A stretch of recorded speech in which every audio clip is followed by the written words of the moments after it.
live streaming. Julie, you are here early today. I'm thankful for that. Always a thrill when you come to a room. You've been on fire lately. Tom, talk about somebody growing their digital footprint. I see Julie, and I think it's a good thing. I see her branding, her company, herself, really every time I hop on social media. Julie, you have any tips for us on how you're able to scale what you're currently doing? Well, hi, Dominick. Hi, Tom, Charlie. It's great to be here. I think it's just being purposeful with your branding and knowing your audience and what they possibly want to hear, even if they don't know they want to hear it or see it. We need to elaborate on that. How do we know what they want to hear? Well, I mean, I understand those pain points that my clients are going through, and I kind of extend it to my audience. And you can also use analytics if you like analytics, which I do. You can get wrapped up in analytics. And, really focusing on the analytics can be a slippery slope because does it matter, if you have 10,000 downloads an episode, or does it matter if you have a really concentrated audience that is just hungry for your message? So I do use analytics to guide me. And, it's like seeing what works, what doesn't work, throwing spaghetti at the wall, but always remaining true to your brand, whatever that may be. Is that a little more specific? That's spectacular. And before we jumped on, me and Tom, like as he sets up the live stream and does a brilliant job with that, because I have no idea what the hell he's doing, and it all seems to work. And these cool tech things that you see on the screen are neat. But we started talking about the ROI of social media. And is there an ROI? How long? How do you know? What's the plan? So let's jump on. I see DJ came. Christian's the best if he has time. If you have not met Christian, what is so cool about Christian is about 16 years old. And he started podcasting. He's down, I think, in the Atlanta area, and he's sharing his message. And so sometimes in this room, you'll see somebody that sold 1 million books, 3 million books, or they have Emmy nominations like Tom. And then somebody like Christian is just starting out, and he's out there doing it, and it's just as cool, just as awesome. So, Tom, the floor is yours, my friend. Thanks, Dom. Thanks. Good morning, everybody. Happy to be here. Sorry, it's one of those funny, like technical glitchy things that with this live stream, because I'm using, a PC version of Clubhouse. I'm using Club Deck to kind of make this live stream work. And one of the sort of weird glitchy things is there's no easy way to like refresh the screen the way there is on the mobile app. And so I have to like wait until it refreshes itself, and then I can join the room. So sometimes I'm not in the room like as soon as Dom opens it up, because I'm busy waiting for my for my refresh to happen on the live stream side. So anyway, good morning, everybody. Happy to be here. We are live streaming as we usually do every week. So we're on YouTube, Facebook, LinkedIn, Twitch.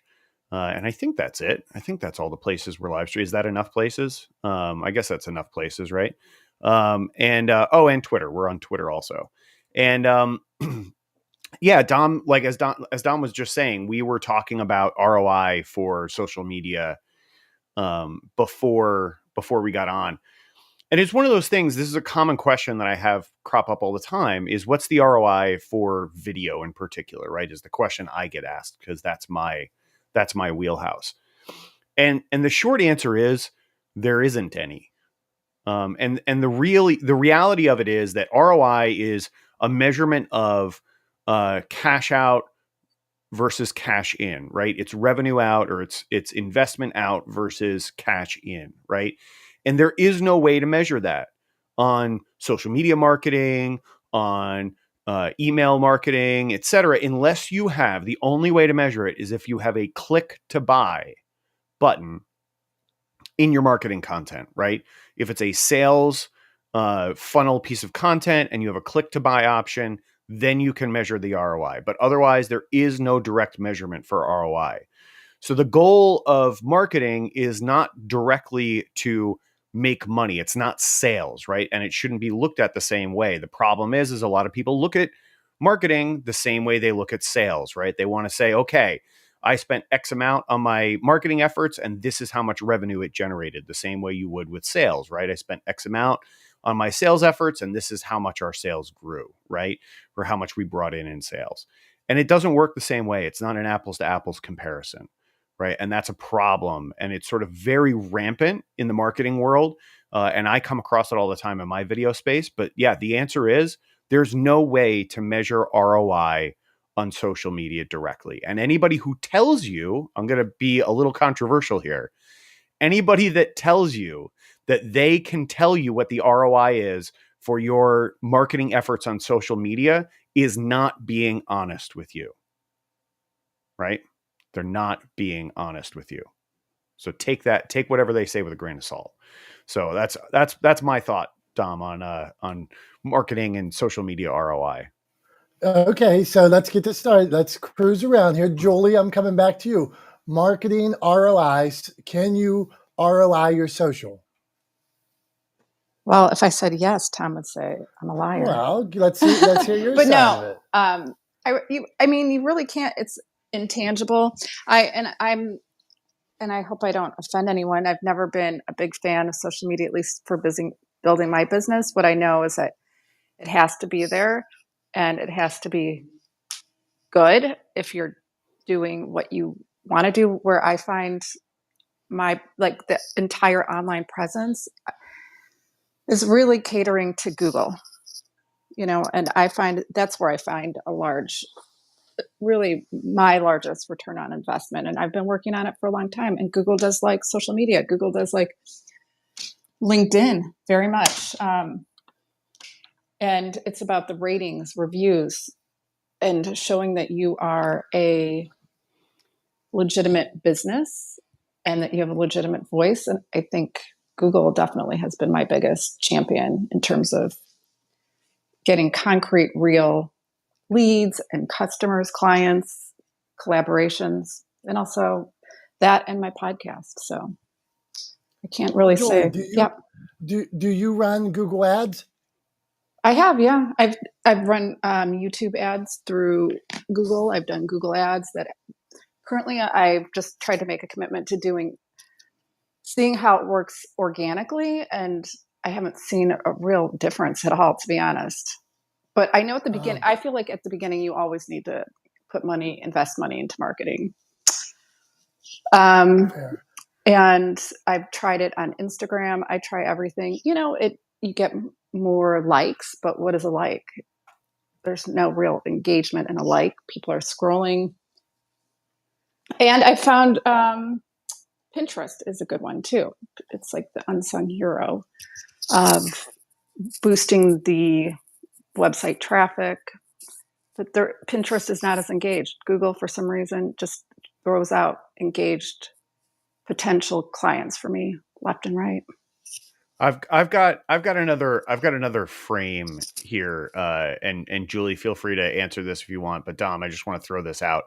So this actually came up in a conversation I had a couple of weeks ago, and I was talking with somebody about this exact topic, ROI for marketing, right?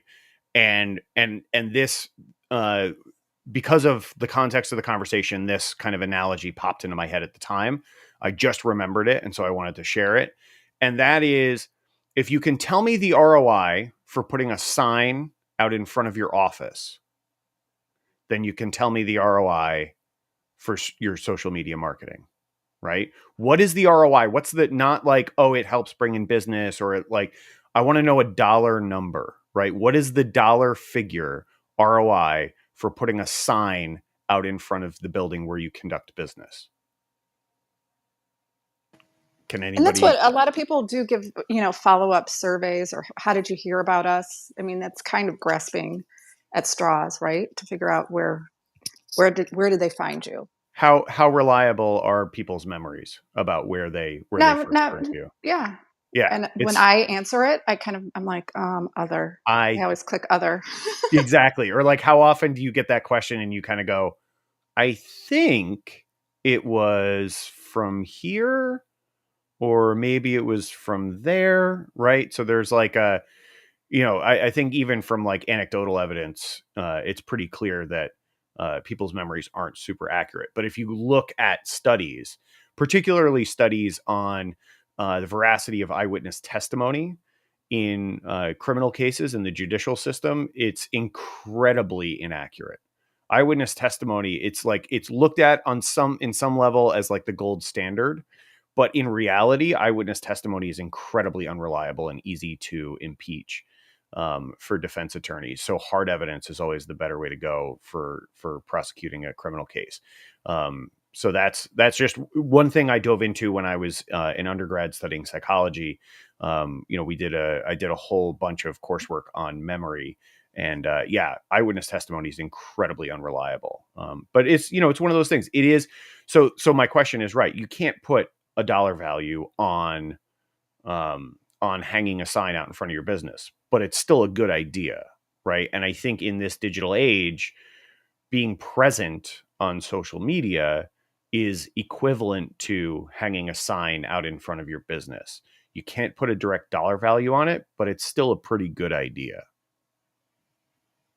I love that analogy, Tom. I might steal that from you. That is amazing. Be my Really, guest. it is. Be my It guest. is.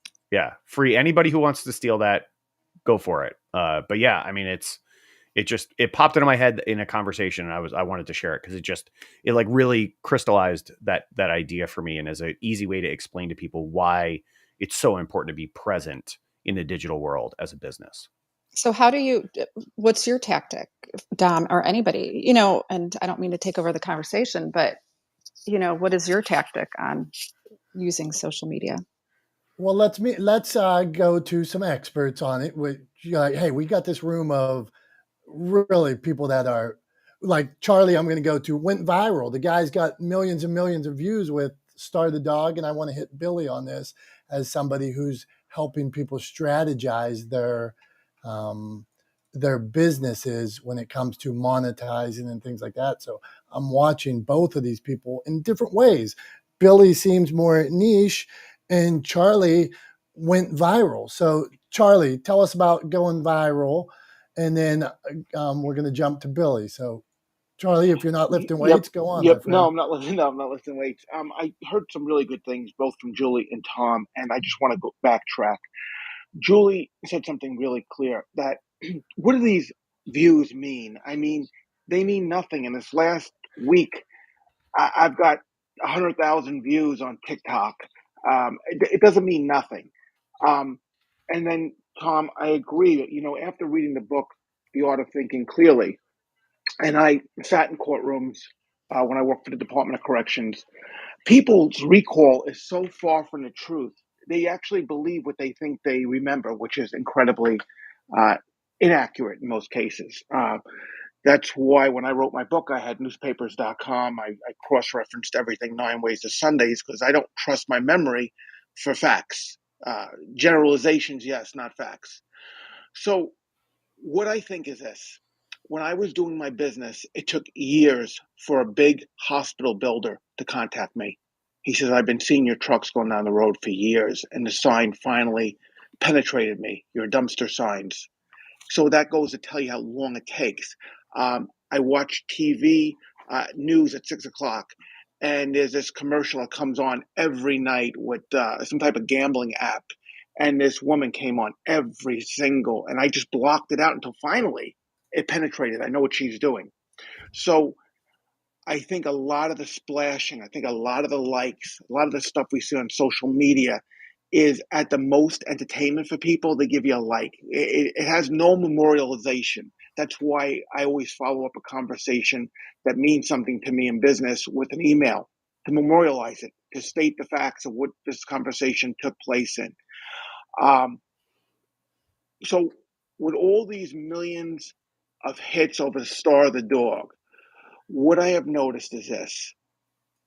it takes a lot of views, a lot of hits, a lot of comments, and then the right people do come about. The right people do come about, and that's why we have to show up. And I don't know if we could ever track it to, well, it was my interview on this, or it was my Facebook post here, or it was my LinkedIn response here. But I have to get out there and put quality content out and see what happens. And lastly, I find this to be more important. What I do with each of you people on Clubhouse and the sharing and what I get to learn from you folks, it seems so much better than the stuff that went viral, because this is nourishing me mentally and spiritually, lifting me and saying to myself, yes, I can do this another day. When I came to Clubhouse about 2 months ago and I said this to Dom, I was about ready to close the door on Star of the Dog and a possibility of a movie and this and that. I can say since I've been on Clubhouse, Hollywood has called. Someone that is a big deal that just sold his business to Sony did call, and there is a possibility that something may happen with this film director. So I'm just going to keep on showing up, learning, and giving out what information I can that may help somebody else. And for those that need me to say it again, the book, The Art of Thinking Clearly, is a profound read. That completes me. Charlie, man, isn't that the truth, man? Here's a guy just giving us the exact formula for success. He's out there, he's consistent, he's got a story to share, and people are finding him. I like that. Hollywood did call. So Hollywood does call when you're out there doing your thing. Billy, once Charlie's banging weights, man. All right, Billy, what do you got going on, man? What are your thoughts on this? As somebody that I really consider that you niche and are brilliant at what you're doing, at how you're helping entrepreneurs. What are your thoughts? Hey, what's up, Dominick, Julie, Charlie, Tom? Great conversation, man. I love it. I'm learning. This is when it comes to social media, I'm like super novice. I don't really, what I guess is my strategy in my fishing show that does so well is we produce the type of content that these platforms want, that people that are on these platforms want. So for our podcast, and that's what I use social media for the most, is to build that brand, is create engaging content and then engage. It's called social media. And I heard someone say this one time. They're like, you're posting and ghosting, you're not being social, you're not building community. And so for me, social media is kind of like the top of the funnel. Just, like whatever, if it's reels, if it's social posts, if it's a daily podcast or whatever, it's just so I'm out there more, like you guys are talking about. Hopefully Google's, putting some value to my name and all that kind of stuff. But then it's my responsibility to create a place for my audience to come, and then I nurture them into being my community. And I think for us, like over the last 2 years, we've free content, build, give ways to connect. And now we launched a membership group for our community. And surprisingly, it's done about 4 times already what we thought it was going to do. And all of that really came from social media. And the way I can track the ROI is because I know where my energy is going. And, I'm not a local business, so I don't have signs and billboards and all that kind of stuff. But I do say, like, okay, well, I don't know exactly if Instagram is doing better than LinkedIn, but I know that it's all coming from those social platforms, so I'm going to keep producing. And then I guess it is, like, yesterday, this week, I've been doing this new Creating Daily show where I'm talking to creators. By the way, always taking guests. I'm trying to do it daily. So if you're a creator and you want to be on there, let me know. But already in 4 days, I've gotten 2 clients out of it just from the wow factor of like, holy crap, dude, how are you producing this? Or 2 opportunities to work with people, I should say. So yeah, man, I don't know, great conversation. I'm learning. I think all these points are valid, but I would say one thing for social media, it's like, be social. Like, that's what it is. It's the way that, it's the new bar. It's the new, campfire or whatever. So create content that attracts people, and then when they engage with it, you freaking engage back with them and start that conversation and turn them into your community. So not anything new, but just the way I operate, I guess. I try to. Love it, Billy, man. Thank you for sharing. I have this thought. Imagine that somebody cares about whether it's their kid got an A, that they lost 20 pounds, that they went on a run, and they're proud of it. And you don't get out there and you don't support them in that way and be social and encourage them. They posted it because they believed in it. They were proud of it, just like us in our business and that kind of thing. It's a two-way street. So to just go out there and ask and take, I like what he said, posting and ghosting, and that idea of just being a taker. Tom, you want to hit on I heard you doing a video the other day, and I loved it, man. I actually called Tom up. I'm like, this is the best shit I've heard in a long time.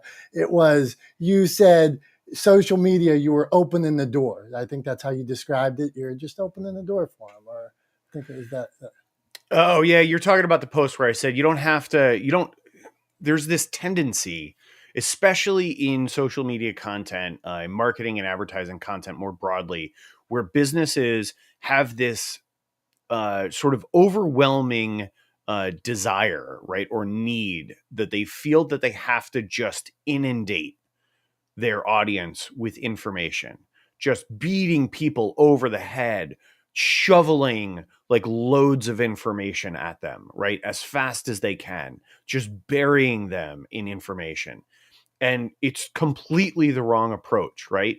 You wouldn't walk up to this is kind of how I think of it, right? Like your social media presence is in essence the same way you should present yourself or your business in like a networking situation, right? So you would never walk up to somebody in a networking situation and just vomit all the details of your business at them instantaneously, right? You would never do that, because what would happen? The person that you go up to and talk to and do that to would immediately turn around and never talk to you again, right? Because that's not a good way to communicate with people. So all you have to do, instead of dousing them in information, all you have to do is put your hand out, offer them a handshake, open the door and invite them in to learn more, right? Open the door and invite them in is what I said that Dom really liked. That's what he's referencing. So that's my way of thinking about this kind of content. It doesn't even have to be directly about your products or services, right? At the end of the day, people like to do business with people that they share values with, right? They want to do business with human beings. And so if you present a well-rounded perspective of your business, who you are, what your business stands for, what you stand for, the team that makes up your business, who they are, give your audience a chance to get to know who they're doing business with. Because at the end of the day, that's going to be a much more impactful deciding factor for them than price point, than whatever icing you can put on the cake of the products or services you sell, right? The real deciding factor, the real impetus behind that decision is whether or not they feel good about working with you and supporting your business, right? Make them feel good. And pardon my French, but like what I usually tell people is like, before you start vomiting information all over them, you have to make them give a shit, right? Make people give a shit about your business and give a shit about who you are, and they're much more likely to engage with you. I'm complete. Thank you, Tom. Okay, let's do what do we call this?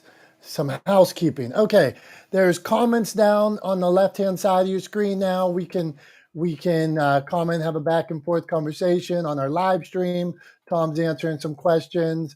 If you have a question, feel free to talk. We're perusing those conversations too, and it might stimulate a topic or something like that. We're live streaming now. We do this every week. On Wednesdays. We started a club. We didn't have a club. We didn't even know what a club was, so we're learning from you guys.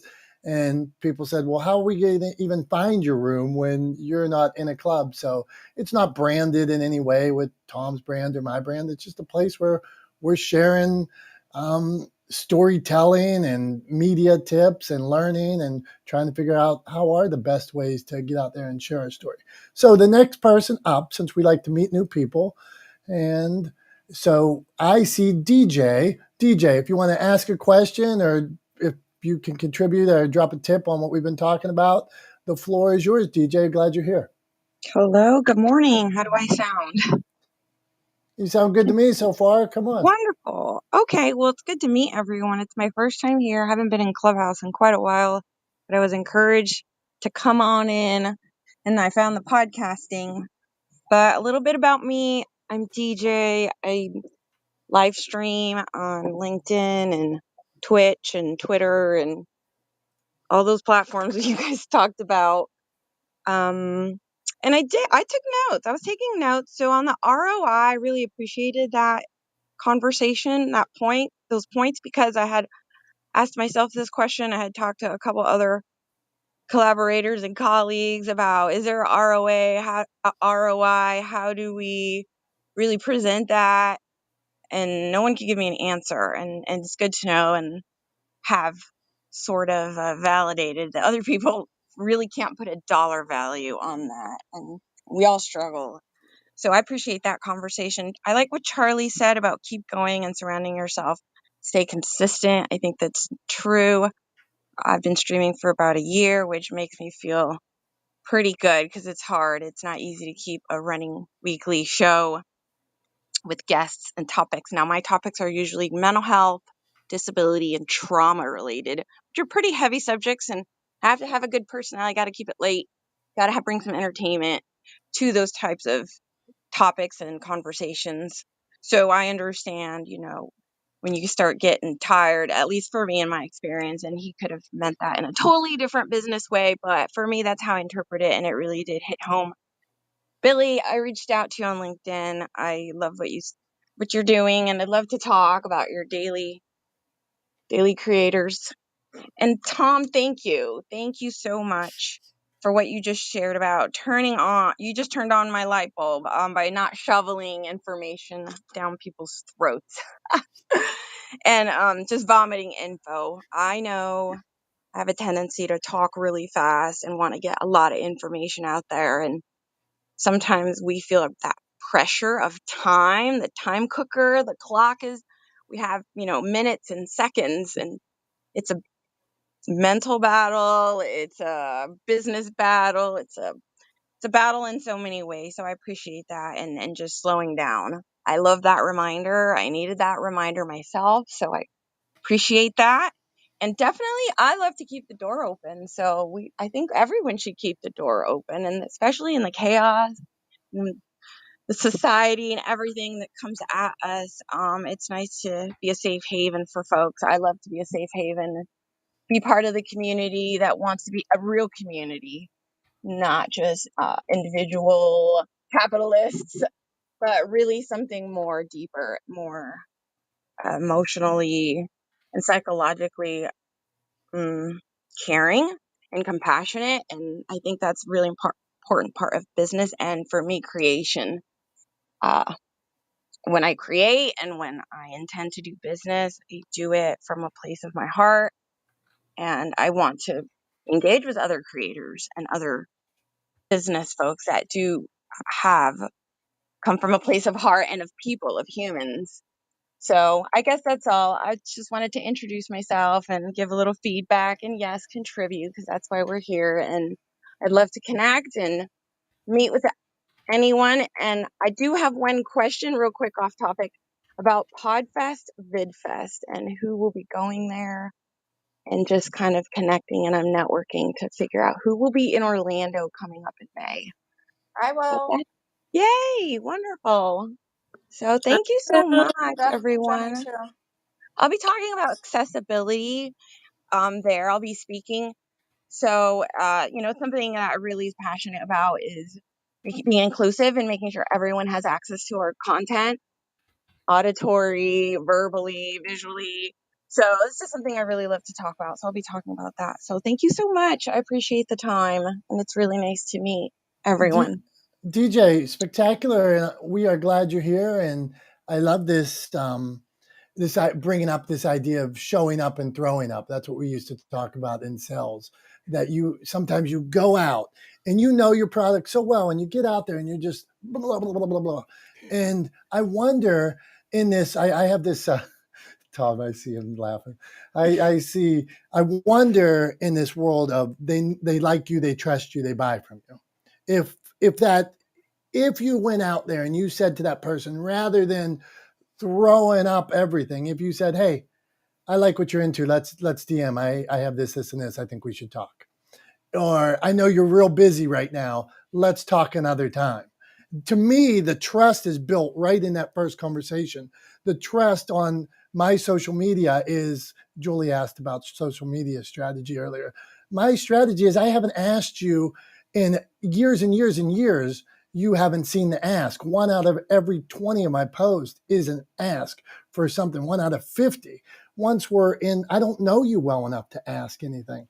Once we're in the DMs and things like that, and I find out more and we have a meeting and do a needs assessment and things like that, well, then maybe I will ask for some form of business. But until I know, maybe we're not a right fit. Maybe you should be with somebody else.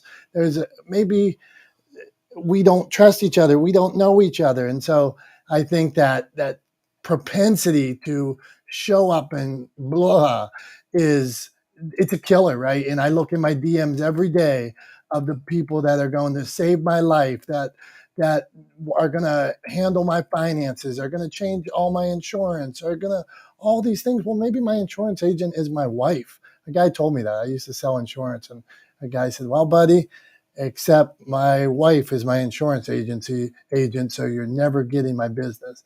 So before you show up and throw up, maybe ask some questions, get to know people. Okay, Tom, I see a green dot on Kev. We got to get to Kev. We got to get to Freddie, Freddie, Jamie, and we got a lot to do here, Tom. Okay, we're going to get to Kevin. I'm going to look at this little comment section and answer some comments. So you are in charge, Tom. Kevin, where you been, my man? How's life? Oh, life is okay. I'm up here in the Seattle area and wishing it would stop raining, but I'm not getting my wish so far. So I'm really enjoying the conversation. I would really love to talk to DJ at some point because what I do is I work with marketing, engagement, diversity. I like to work with marginalized populations or people with disabilities, people with PTSD. I work full time for a mental health agency. So I'm just here to listen, learn, share what I can, and yeah, this is a great room. I'm glad that Julie Loken pinged me in here. Very nice. Julie, Love hearing that. I was just gonna say, I love hearing that. Like, DJ, Kevin, I expect you guys to be in back channel chatting like in the next 5 minutes, right? Like, I love seeing that. I love when people connect in the room, and I always want to encourage people. Like, if you see somebody in the room, if you see somebody up on stage, if you hear somebody say something that you like and makes you want to connect with them more and learn more about them, hit them up in the back channel. Like, don't be shy about it. So yeah, love to see that. DJ, Kevin, can't wait to hear what comes out of you guys collaborating. Go ahead, Dom. I just wanted to comment on one, Julie. Thank you for pinging. My pinging stinks now. The app changed a little bit. I don't know if I pinged you 10 times or one time or not at all. I'm sorry because it changed and I haven't figured it out yet. But I wanted to comment, Julie, Tom, Billy, Charlie. What do you think about Kevin's voice, man? Is that smooth as butter? Can I say something? Go ahead.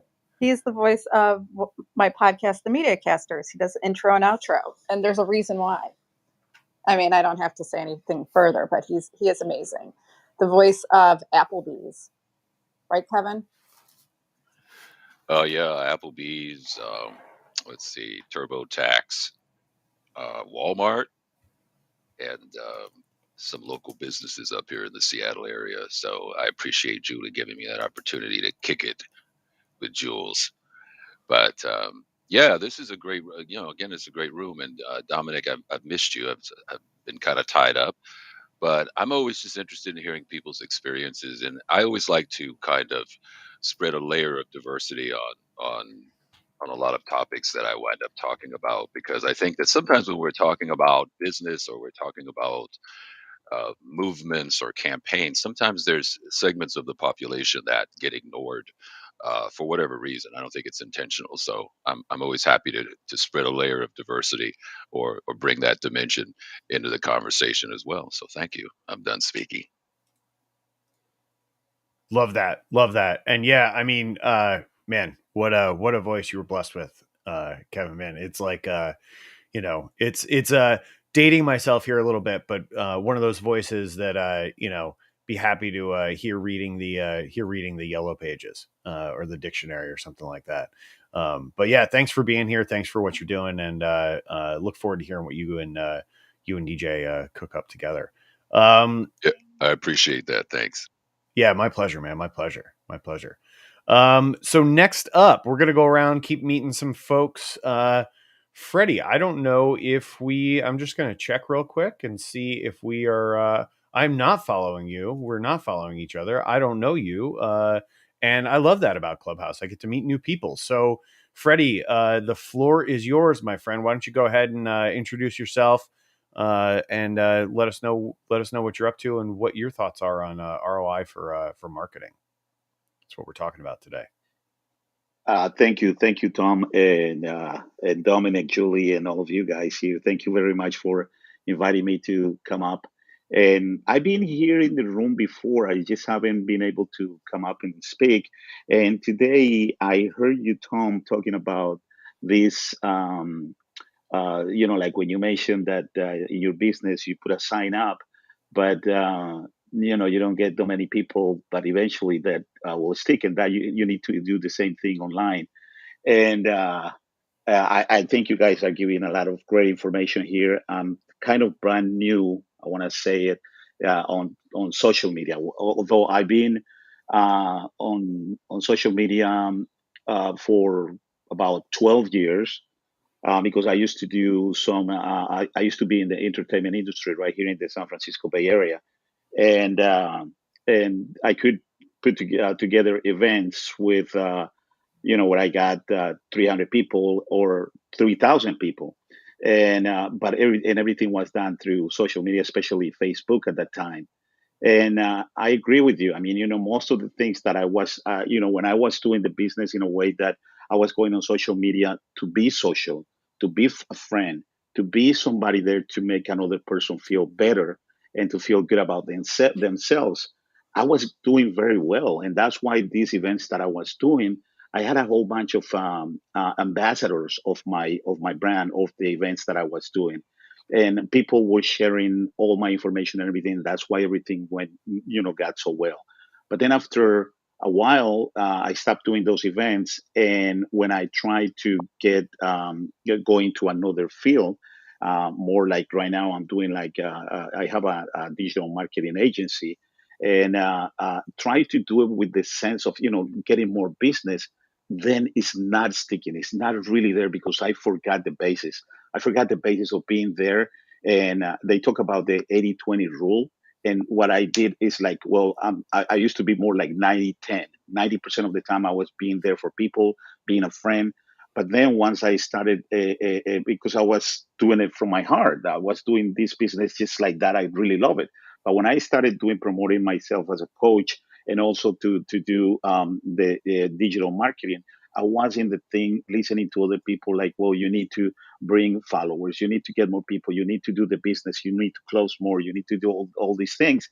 Then you lose that essence, and you gotta go back to the basics. That's my little 2 cents that I want to give you guys here, and mainly just listening to you guys because I know this is the room for me to be. I love podcasting, I love live streaming, and in the last few months, I've lost a lot of confidence in myself because I feel that I just don't. I know that I have a lot of great things to give to my audience, but I just not. I lost my, the focus. So I need to refocus, and I think that I can do that by listening to you guys here and learning from you guys. Thank you very much. Hey, Freddie, one thing I want to ask and that you have me thinking about is what's the why? Why are you doing all of what you do? And so if you knew that your mission is to teach people how to fish, get more people fishing. My mission is to help other people's business so they can live their best life and be able to spend more time with their family. And you probably do know that, whatever that why of yours is, but then you're never off message. It would be so pure, and you wouldn't have to feel regret or bad about where you are at any point in time, because that day you were out there making a difference. You were out there helping people reach those goals. So I just want to quickly go back to Freddie, if we can, Tom, and say, is there a overall is it overarching or overarching, Tom? Overarching theme or overarching? I think you can get away with either one. Okay, Freddie, go on. Yeah, no, I agree with you, Dominic. And that's why one of the things that when I first started doing these events, I wasn't doing those events in order to bring 100 people or 200 or make a certain amount of money or anything like that. I was because my big why was to get my community together, to be out there, to build community and to give. That's what that's one of the human needs, basic human needs. We want to build community. We want to uh, uh, uh, give ourselves, I can't remember the word right now, but anyway. So, and that's what I was doing it. And that's why it kind of grew without any efforts, just being myself, doing the things that I love doing, and people were sharing everything.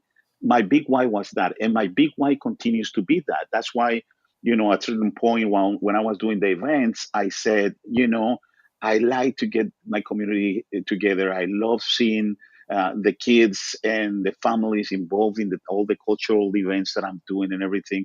But at the end, they go back home and they have the same life. They go back to their own life, and I didn't make a lot of change. That's why I was becoming a coach. I had so many traumas from my childhood and everything. I could end up being killed or in jail because I was born and raised in Colombia at the times of Pablo Escobar, and I had to do a lot of things. And I wrote a book about all these things. So I said, well, if I become a coach, I will be able to help these people that have traumas and they need to. But when I started doing that, I was like, like when you go out there and you think that you're gonna help everybody, and you are so eager to share that and share your story that you kind of scare people and people kind of walk away from you. That's what kind of started. And then besides that, the audience that I had was different. Then I said, well, okay, my big why is help people continue being in the community. So knowing that all the over 12 years I was online helping people, doing the cultural events, being known in the community, and then trying to be a coach. People maybe were not, they saw me more like this entertainment industry guy. And they said, well, they didn't see me as a coach. Then I said, okay, I've been doing this for my business. Then I started promoting, and I have a few clients where I'm doing, their digital marketing and campaigns and everything. But mostly, but again, now is my big why continues to be that create community, help the small businesses in the area. And since I have this talent, or I mean, when I being a coach, my own experiences and everything, I noticed that I've been able to help people the same way with that big why, but help them in a different way. And that's why right now I'm having that little challenge because I'm changing kind of my audience. But that continues to be my big why. Freddie, thanks for sharing that. And I don't know if I'm getting sappy or soft, Tom, but as he's sharing that, I'm almost sitting here in tears. So I started thinking to myself, what if Freddie would have had a Freddie when he was 16, 13, 15 years old, struggling? And I want to go to the next person, producer Jimmy, who I saw out. Producer Jimmy shared some stuff on here a couple of weeks ago, Tom, and it was like some like deep stuff and really affected both of us. And then the other day I saw her speaking to a group of, I don't know if you saw on her social media, she was speaking to a young class. And here like in Freddie's case, what if Freddie, if he helps one person, if he would have helped little Freddie, if somebody would have helped him. Now producer Jimmy is in that classroom helping maybe the next generation. Maybe she affects one person. Maybe it's more, great, but maybe that person is the seed. So producer Jimmy, you're up. Oh my gosh, you are seriously the kindest thing. Thank you so much. I actually because while you were speaking and you brought it up, I PTR'd to a picture from that day that actually was taken by my son, my photographer in the making. Copyright Jordan Productions 2022. Anyway, and so that's a picture of me and one of the little girls. And whenever I see this, it gives me the chills because it feels more like it's two of me. I really truly see myself in her, and there's just so many thoughts that run through my head. But so thank you so much for bringing that up in the space, and I truly appreciate it. You know, when you talk about ROI on marketing, one of the things I really wanted to share was not to sleep on the free opportunities. There's so many really, really solid free opportunities out there to get your name and your brand good exposure. I'll share one briefly from the past, and then I want to circle back to something DJ said. So, JJ Ramberg, who is the woman behind Good Pods, she used to have a show on MSNBC called Your Biz. And on that show, there was a segment where you could send in a selfie of you at your small business and they could share it on the show. It was free. Well, one of the people who got highlighted was a gentleman who has a mobile dog grooming company by me in Boca Raton. So I reached out to him to have him to interview him for a podcast I had way back when. This was 2015, I think. And the impact that had, just him taking a selfie and sending it in, or tweeting it even, it was completely free, blew up his business in a good way, right? And it was free. And I've always remembered that, and I've never slept on those free opportunities.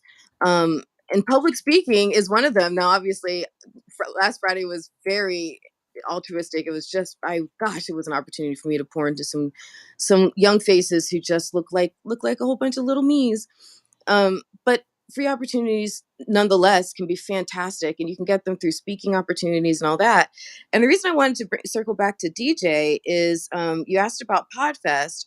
So I don't know if you can tell because it's really tiny, but I have the Podfest icon on my profile picture for a reason. I happen to co-host the show, the Podfest podcast. And because you've mentioned that you're speaking, and I think your topic is so profound, you can actually submit like a 2 to 3 minute clip, a tip of any sort. But I think, you submitting a tip on how podcasters can best improve our accessibility for others who may have, needs for accessibility options beyond what we maybe just traditionally think of, I think could be really impactful. And you can submit it to us and we'll share it on the show. And at the end of the tip, you say where you're, who you are, what your show is, and and it's free branding. And that show goes out to thousands and thousands and thousands of people.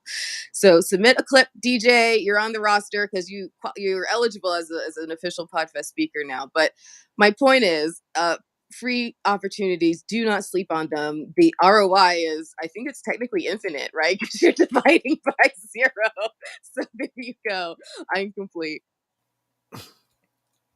I think that's great advice, Jemmy. And I think one of the things that it makes me think of is so often, I hear people talking about how they can, how they can use or actually create marketing content out of those types of events. And I think at the end of the day, there's 2 things that I would encourage people to do.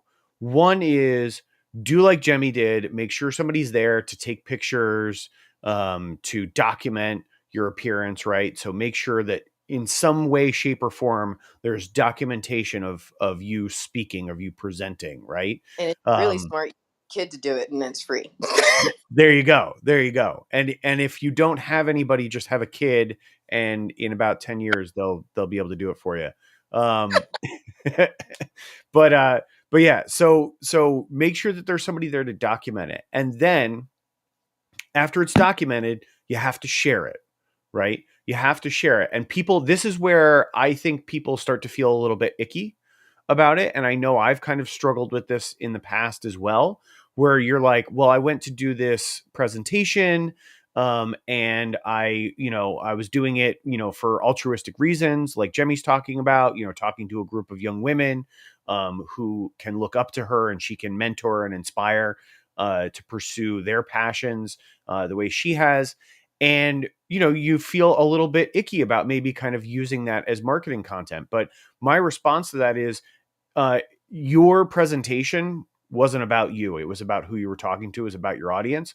What you're sharing is not about you. It's about who you're sharing it with. It's about your audience, right? So contextualize what you're sharing. Make sure you're sharing it so that you can benefit and reach a wider audience, right? Jemmy was in front of a group of people in real life that, was a finite number of people were in that room, right? But there is a much bigger audience on social media that Jemmy can reach with the same message if she shares that message out, right? So that's why it's important to share. Just make sure it's about your audience, and it'll get you over that sort of icky feeling that you're capitalizing on something that was supposed to be altruistic. You're not. You're bringing it to a broader audience because more people need to hear what you had to say, right? So document it and then share it for the audience to bring it to a broader audience, right? Because ultimately your presentation should always be about your audience. They're who matters. You don't matter in that presentation. Your audience is who matters, right? Dom, I know you had something you wanted to add on that. What do you got to say, brother? Yeah, I love this subject, and with a lot of my authors as they first start out, there is an absolute value in those pictures. There, you are out there practicing, right? As you become a speaker, part of it's practice. So sometimes as you go through, you're going to end up getting paid, but sometimes the payment is the value of that picture. And what you have to remember, in Tom's point, as long as you're not exploiting the audience, right, and exploiting somebody in tears. So if it's focused on you or the angles on you, I'm anti like showing who too much. If, as long as they're in on it and they know, like Tom says, you're making a difference for this group. They're in on it. You're empowering them. They believed in it. But as long as you're not using them, and you're not, because you brought tremendous value. And then I want to just point to the ROI on that speech, or the return on you went out, you gave a speech, even if that speech was free. Well, did you meet people at that speech? Did you practice? Were you able to prepare and give an hour that you could later use and charge for? When I first started speaking years back, at first, before I got paid, I'd go out and do it, and I'd sell books afterwards once I had a book. And then once I started getting paid to speak, if they wanted me to do it, I'd say, well, I can only do this much time, right? Because you put in 30, 40 hours to prepare that 2 hours. Well, I'm only going to do this much time for that. And then, so there becomes this return on the time you're putting in, and you start to figure out, okay, I can do this, I can't do that. And then you'll really improve, your skill will improve, and there is a tremendous value. And back to what producer Jimmy said before, what can you do that's free? You can go out there and share your message, whether on social media, whether at a Rotary, a business conference, something like that. You're practicing, you're getting better, and you'll be able to improve on what you're doing. I don't think we met Girish yet, Tom. And I've met Girish before. Girish is big time. So we're glad to have you back, my friend. And so, am I right here, Tom? Well, I don't know about the big time, but thank you. So, Girish, if you want to drop a tip, ask a question, go on. I'm just wondering, what is this podcast all about? I'm kidding. No worries, man. And we appreciate jokes too. Well, we just ride Tom's coattails. And really what we do here is, I know we talk Clubhouse podcasts and publish it in social media, man. And you're welcome anytime. So do your thing. Stop it, Thank Dom. you. Nobody's riding my coattails here, man. Nobody's riding my coattails. You guys are all superstars. I'm just helping facilitate. That's all I'm doing here. I'm just trying to help facilitate and add value where absolutely. I can. So, Tom, it's been a long time. I haven't talked to you for a while, but your episode is releasing tomorrow, so if that helps.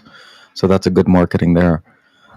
So, I started this last year. I didn't know where I was going to be, and I still don't know, kind of. And it seems like everything is just falling in place. I started. I release episodes every day on my podcast. There are different topics all the year long, and then season 2 came, and then I started my newsletter, and then slowly I started the Medium app. Then I started the Wisdom app, and then I started interviews and lives interviews with Tom also and a few other ones. And then I've done some Clubhouse interviews too. So I think it's just the name of the game is just be exposed no matter where you're going to be, and eventually someone is going to find you. I mean, that's how I feel that I found my niche on being on the podcast world. Still learning on the marketing side of things, and I think I'm okay now. I think someone can criticize me and say I'm not doing well, because that's the only way to learn. That's how I look at it. And yeah, I guess that's all I got to say. I mean, if there's anyone who has a question for me, but that's what I have so far. Hey, Girish, man. Well, can't wait to see you and Tom dialogue and see what you got going on. All right, let's meet Metal. This says Metal to me. I'm an idiot, so I think I'm going to be an idiot in advance here. So up next, Matali. I'm not sure, but introduce yourself, ask a question, drop a tip.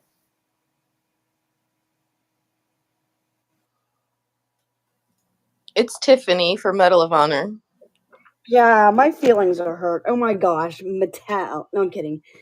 Yeah, it's a Medal of Honor. That's the name of my podcast. My name is Tiffany, and yeah, kind of a play on words because my podcast is for military and veterans, military service member and veterans, and they come on and share their stories. So it's kind of a play on words of the Medal of Honor, but this spelling of the word metal is actually that grit and perseverance and strength, pressing forward and everything. So that's what's up with that. I am actually just enjoying the conversation and loving it, actually. So I'm kind of here just hanging out.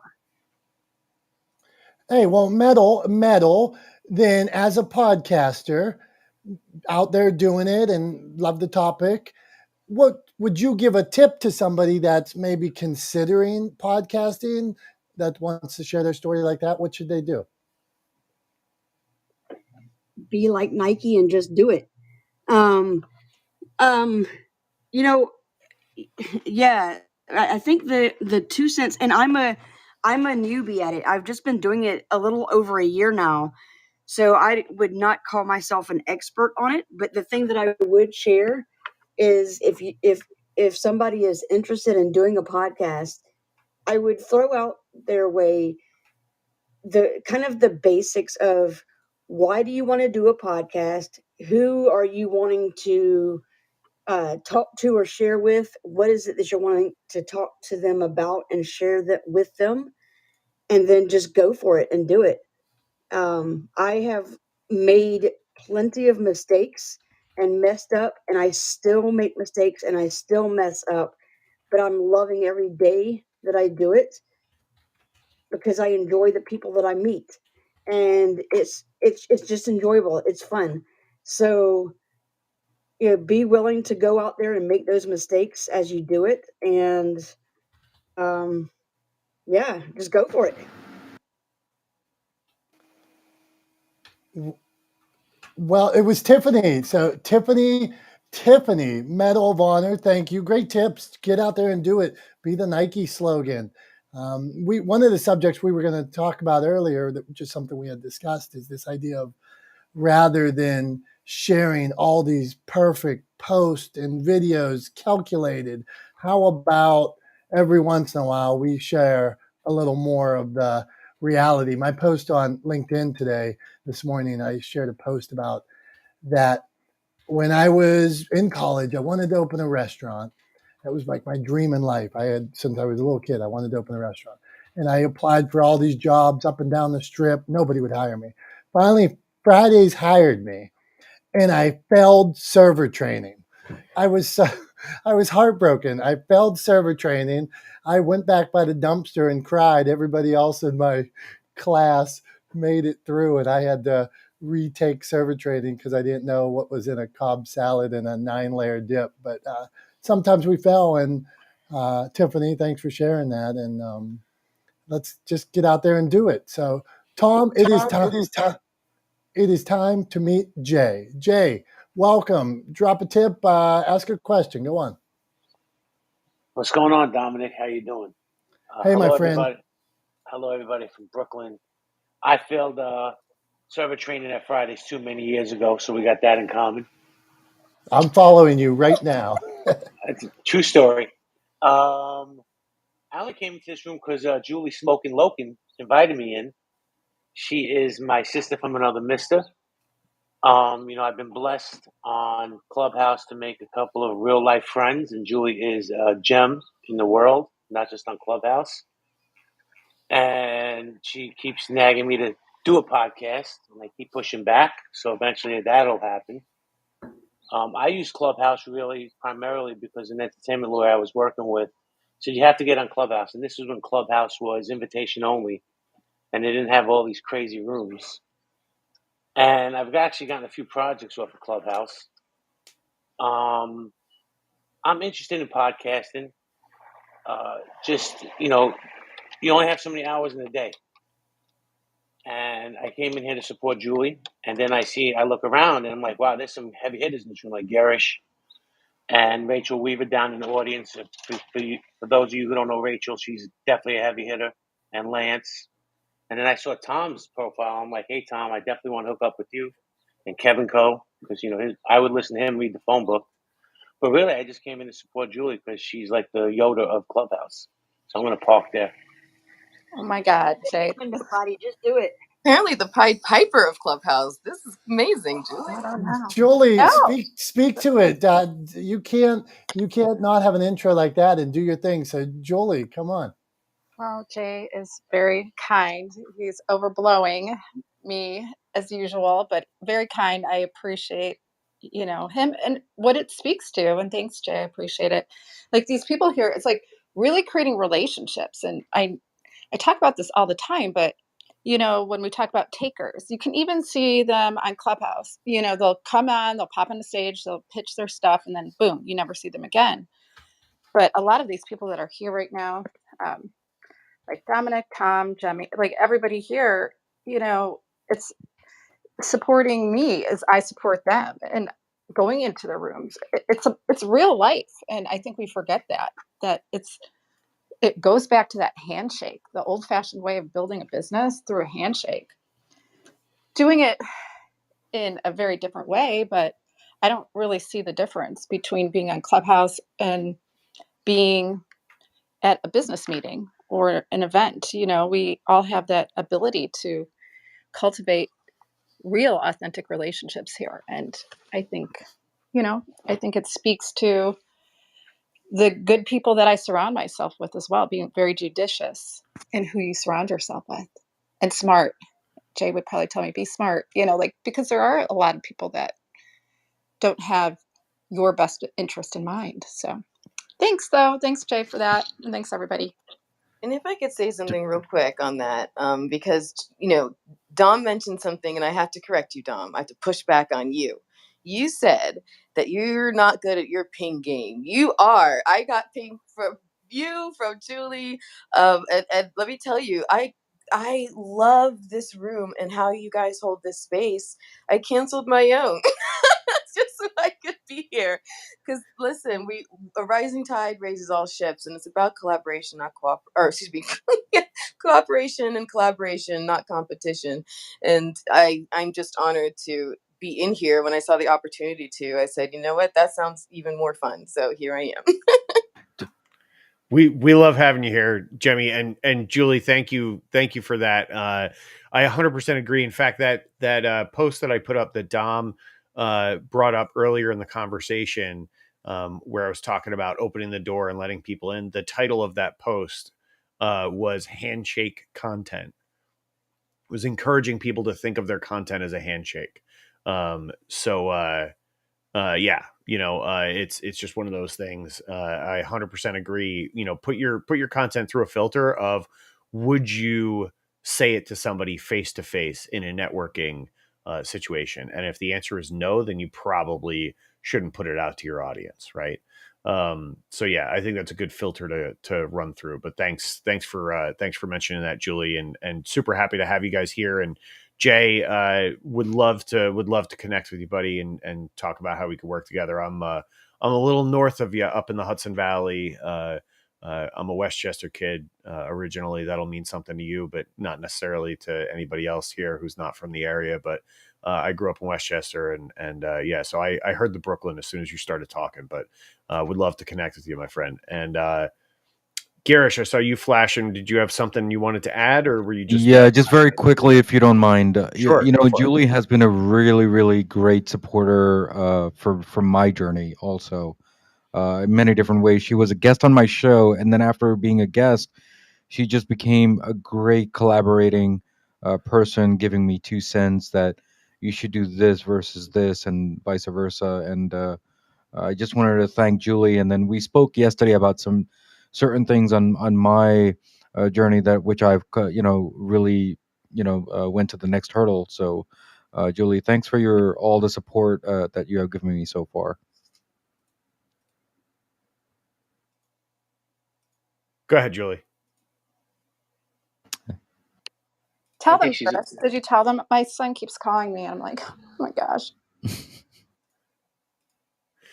The yeah, I was just gonna say let's go ahead and just embarrass Julie. Everybody's talking about how amazing Julie is, and we're lucky to have her here with us every week. So let's go ahead and embarrass Julie. Everybody clap it up for Julie. Tom, that's not what I said. That's not what I said about Julie. You know what we need is like a picture from like her fourth grade yearbook right now. That's what I want. One week, I want next week. I want profile pictures of us when we were anybody that comes in the room. Spread the word. I want to see a profile picture at least of you with your like me. I'd have buck teeth and big pot belly, whatever.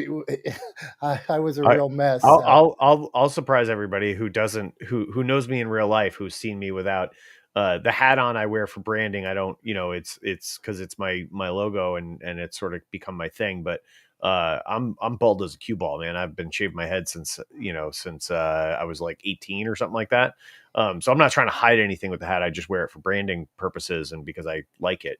But yeah, I'll find a picture of me with hair. So anybody who knows me in real life will get to see me with hair when I was a kid. It's on. Okay, we got Scooter. Scooter's going to drop some knowledge. Scooter, drop a tip, ask a question, man. The floor is yours. Glad to see you, my friend. Hey, what's going on, everybody? Glad to be here. Been a minute since I've been on Clubhouse. I kind of tend to fall into the category of grabbing information, grabbing tips, grabbing things, and then leaving Clubhouse to implement and see what works, what doesn't work for me, and kind of make it my own, and then come back, soak up some more, give some tip, give some knowledge, and rinse, wash, and repeat. So, anytime Dominick does a room, I try to hop in. I just really kind of came in for the support, to be honest. And I do want to get back into podcasting. I started out, for those who don't know, I did start out podcasting. And then I was actually, I think a couple people heard my podcast in the St. Louis, Missouri area. And we brought it to a radio show. We made it a radio show. And I've just been in the radio space for a minute. Just launched my own radio station through iHeartRadio.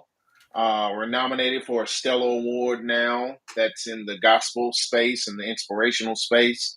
And now I'm just really, I'm having that podcast itch again. So I don't want to claim to know everything, and that's maybe a tip that I can give to everybody here. I don't claim to know everything. Always be open to learning.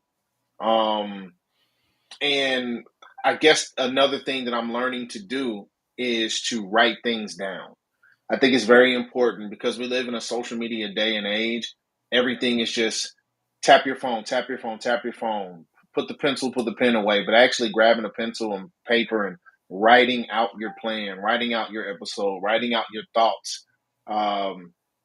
even if I have a joke that pops in my head throughout the day, if I'm outside and I look at some, I'll write it down immediately so I can always go back to it and understand that moment that I was in, and it gives me great content. So, whatever you go through throughout your day, write it down. Even the simplest thing, if you drop your phone on the floor, write it down. You'd be surprised how many times we may drop our phone, and that's a content because it's a relation thing. And I'm just big on the heart reaching the heart. So I feel like if there are certain things that I do and I write it down, that happens to me, it can happen to someone else, and that creates a relationship to where they want to listen some more. They want to, okay, cool. He was, yeah, he touched a lot of points on this, and things like that. So, other than that, like I said, I'm here. Shouts out to I saw Billy earlier. I think he left. I know Billy as well, but Dominick, keep doing your thing, man. I'm glad to see you're still growing this space, and I'm here whenever you got it. I'm coming in. Hey man, well, one, you look good in that yellow hat. Hat on backwards. I can't pull a hat on backwards. So thank you, Thanks. man. And it's funny, how lame am I that Tom, as he's talking, he said, write things down. And my note was write things down. I'm looking at it. I mean, yeah, I love that. yeah, I love that. I am I so love lame. that. Can I Okay, can Tom, I just want to share do your like thing. a 10-second tip. This is just to help. I don't think of myself as a lifelong learner, but I love understanding things, right? I was that annoying kid that used to ask why about everything. I drove my parents nuts when I was little because I asked why about everything. And so the reason why writing things down is an effective strategy when it comes to planning, right? When it comes to executing, is because whenever you can trigger more than one sensation, you have a greater chance of creating a longer lasting memory, right? And so the act of writing something out actually triggers multiple sensations, right? You use multiple senses to do it. You're thinking about it, you're seeing it, you're writing, you're hearing the sound of the pen on paper or the pencil on paper, right? And so you have a much stronger likelihood of forming a longer lasting memory. So not only do you have it down on paper now, but also you're much more likely to remember to go back and look at it, right? And to implement that strategy or to follow up on that note that you wrote down. So writing things down is actually a really, really great way to remember what you have to do and then execute on it and make sure you cross those things off your list as you move through your day. So I just wanted to share that. Next up, we're gonna jump to my friend, and I'm sure everybody else is in here. Most folks know him from his podcast. He is a guy who talks about failure nonstop, day in and day out. Wants to be known as the world's biggest failure. And so, without further ado, let's bring Ben up. Ben, what do you got? What do you got to add today? What are your thoughts? I'm sure, as you know, they're going to be random thoughts because I don't really think too far in advance, but I love what everyone here is saying. The thing I want to say is so I'm writing a book at the moment. The only one I really talked about it with is Dom. I put something in the chat that references the title, but if anybody here's read The Go-Giver, which is a book about instead of being a go-getter, you want to be a go-giver. I'm writing about the topic of when two givers meet each other. So I'm calling it When Givers Meet. And it's all about like how it becomes this battle about not trying to get value from the other person, not trying to take things from them, but trying to give to them. And the more they give you, the more you want to give them back. That's the reciprocity thing that you talk about, Tom. It's like built into our culture and our DNA. And basically, when you find somebody who's truly giving and actually wants to give things and isn't trying to be a taker, isn't a fake giver, it's like magical because then you both try to keep giving to each other until either you both are just too exhausted from giving, or until just more magical stuff happens and you just keep going. And so I'm just going to say to everybody here, just keep giving to everybody. Don't expect anything in return. They might question it, they might be thinking you're a weirdo for giving so much, but don't let that deter you, because I've been deterred a lot by that. And then I just go, okay, they don't get it, and that's fine. I'll move on. I'll give to somebody else, but just keep giving and don't stop. I'm Ben. Thanks. Ben is so good at this. I had a call with him yesterday, and he was giving me so much stuff that like I was absolutely exhausted. He's like just adding value, and I'm like, man, I need to write all this down and like consume it. I can't handle it. I can't handle anymore. And he's seriously genuine with it. Like something comes up where he thinks it would benefit anybody in this room or anybody that knows somebody in this room. And Ben's trying to find a way to connect them and never has once said, hey, Dominick, I need you to buy this or give me that or anything like that. He's just as sincere as can be that it's intense, man. And I'm appreciative of you. Thank you, Ben. Thank you, Dom. I just wanted to add, I can drain people so quickly. I can talk to someone for 3 hours and then they're drained, and then I move on to someone else and I drain them. I can probably drain, then by drain, I mean like exhaust, whatever you want to call it. I'm like, how am I sucking the life's energy out of like 20 people in one day just by giving them stuff? It's like, I can just talk forever and it's insane. And then I get jazzed up and I keep going and going and going. And they're like, stop, please stop. Even you, Dom, yesterday, like, this is too much. And I'm like, I'm trying to tell you how to publish a book through this thing I have. It's free. I mean, it's free to you because I'm never going to publish that many books and you can try it out or whatever it is. And it's like, I can't convince people to trust me early enough. So I'm just like, they're either think I'm a weirdo and trying to get something from them quickly, or I'm just like, okay, I got to stop giving to this person, go give it to somebody else. And literally, I can just go from thing to thing. Yesterday, I was stacked all day long. That's why I haven't released Tom's episode. I haven't released an episode in almost a month because that thing's all about me. The failure guy thing. I mean, it's about the guest. But I mean, like, it's my thing to control. So if I'm lacking on it, I'm the one who suffers in terms of it not having as much of an audience. Potentially, my guest suffers. But the point is, I'm always trying to trick myself into how I can do something for myself that benefits other people. I have to like weirdly do this thing in my head where I'm like, okay, do the thing for you because it'll benefit somebody else. I can't do something for just my own sake. And it's a weird thing with my own self or money. So just want to say, if anybody needs anything, I will drain you by giving you so much. So thanks. Awesome. Thanks, Ben. And listen, man, no worries at all. When that episode comes out, it'll come out. I appreciate it. I know you're putting work into editing it and making sure that you take out. I know I have a tendency to say a lot. So, and I know you're taking a lot of those out. So I appreciate it. I'm working on it. I don't mind if there's some ums in there, honestly, because I'm a human being. I'm not perfect. And I say sometimes, and it's okay. But yeah, I appreciate it, man. I appreciate the work and look forward to hearing the episode when it comes out. Thank you, Tom. Awesome. Moving on. Hold on. I want to flash real quick on that since we were sharing failures. My bad. Go anybody else have a tick? And we'll call it a tick. I don't know that's the right word. Something you say. Placeholder that you drop and you hear yourself saying, and it's like nails on a chalkboard. Flash your mic. Mine is right. And I used to put a sign. It was and right, and I put a little sign by my desk that said, "No, I don't effing know," and "No, you are not right." And that was how I tried to quit saying it, but I still say it. So anybody else, flash your mic. We want to hear it. Jamie, go. Producer Jimmy. I used to say all the time, I think it still slips out, I love that. And it was one time when I was editing another Fantastico show, and that was her catchphrase too. And I realized, okay, that's literally saying nothing. You said nothing. Stop filling the space. So I stopped. I'm trying to stop saying it, but yeah, I love that. Who else wants to be honest with us? What do you got? Charlie, you flash Charlie, and then Tiffany. Charlie, what do you got?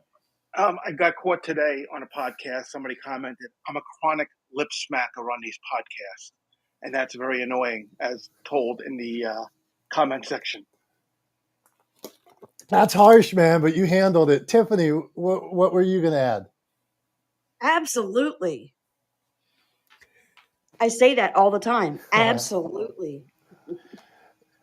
Who else? What do we have here? One I used to say is, let me ask you a question. You will catch me in this room. Do it. I say, let me ask you a question rather than just ask the stinking question.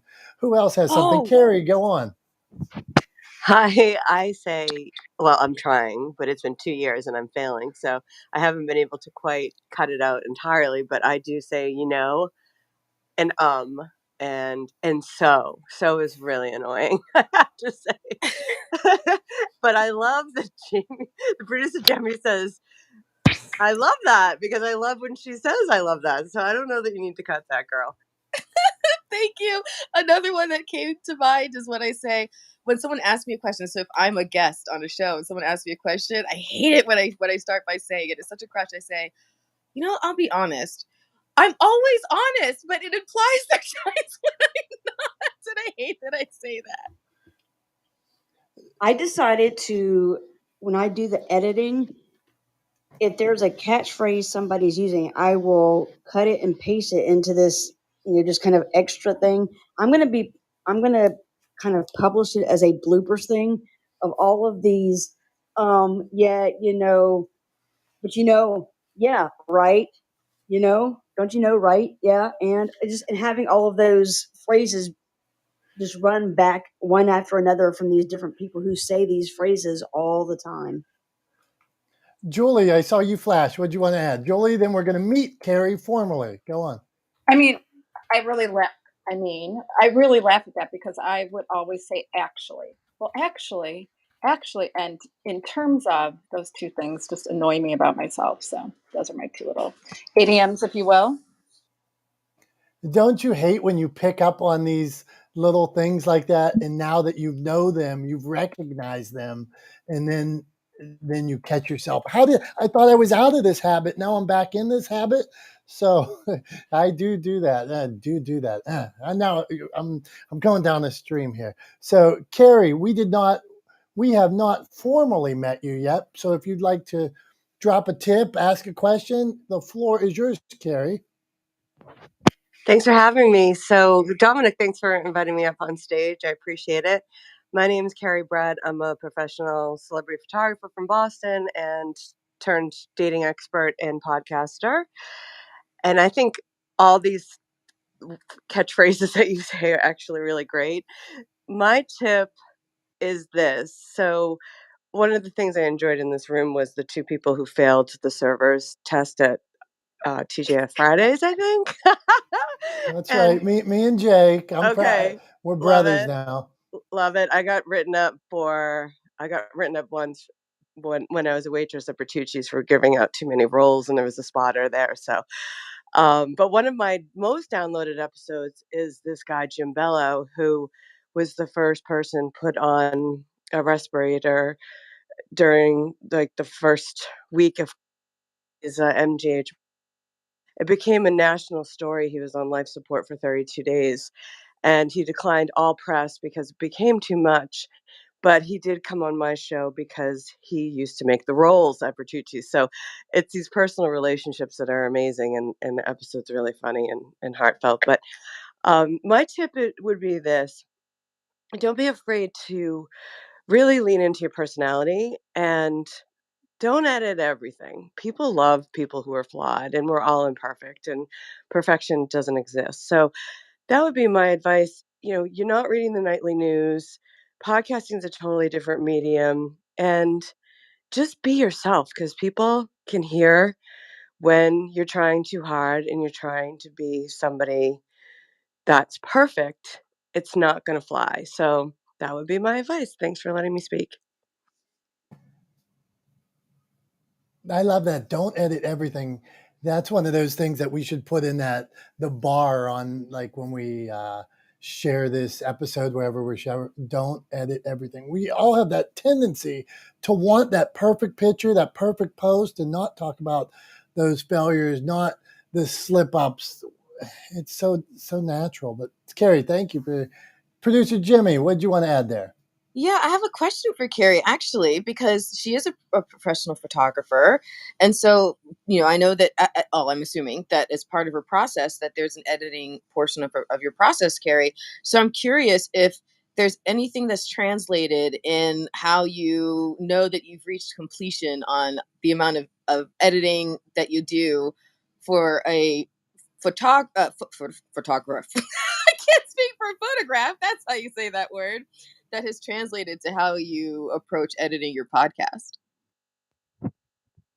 That's a really smart question. I love this question. So I spent 28 years shooting covers for the leading city magazine in Boston. And the most successful covers were real, to be honest. When I would photograph an athlete and that mother would call me and say, "You captured my son," or "That's my child," or "That's my friend." And that's what I tried to do. I tried to create an image that wasn't the way the media perceived them or the public perceived them. Just how I saw them as a human being. So it's that perfect amount of detail, not too much and not overdone. And just keeping that authenticity.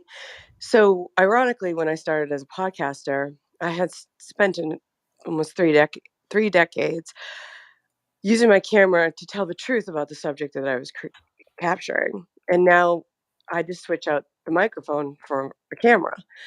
And so early on, my first podcast interview with a seasoned radio star here in Boston, I don't even think I listened to a podcast, but she said, "You can do it." And I said, "Why can I do it?" She said, "Because you tell the truth and you're just like really clear on who you are.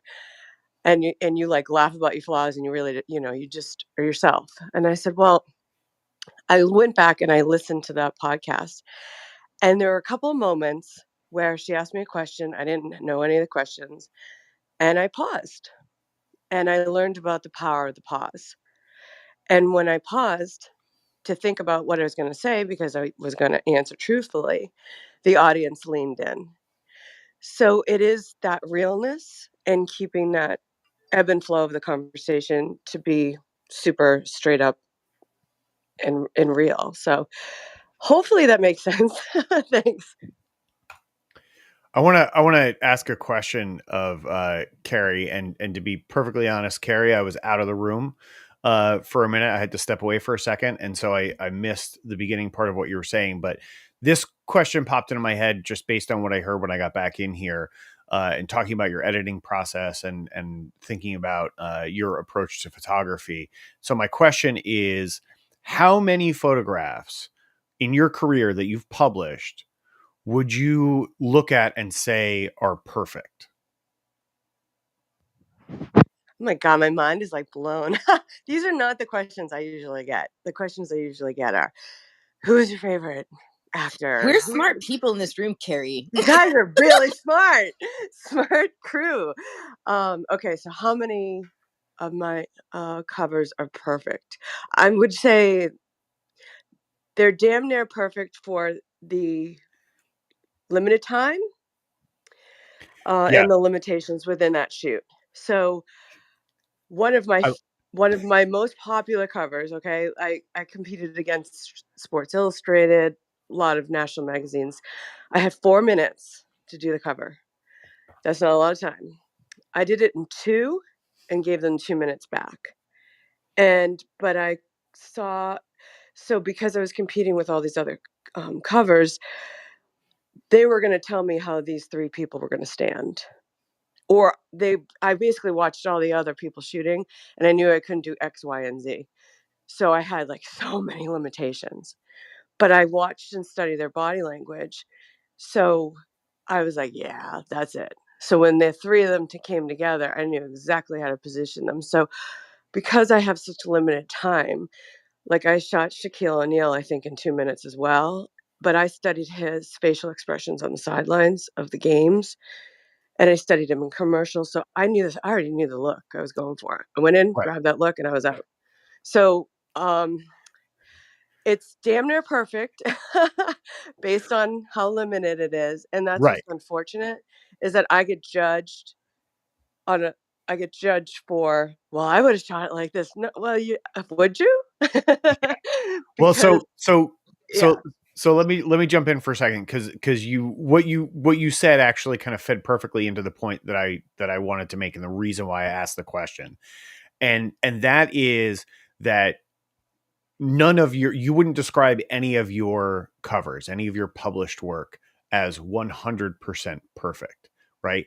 And neither would I, right? I've created programming that has been viewed by millions of people all over the world, and none of it is perfect. There's not a single piece of content that I've ever created in my professional career that I couldn't go back and make a change to right now.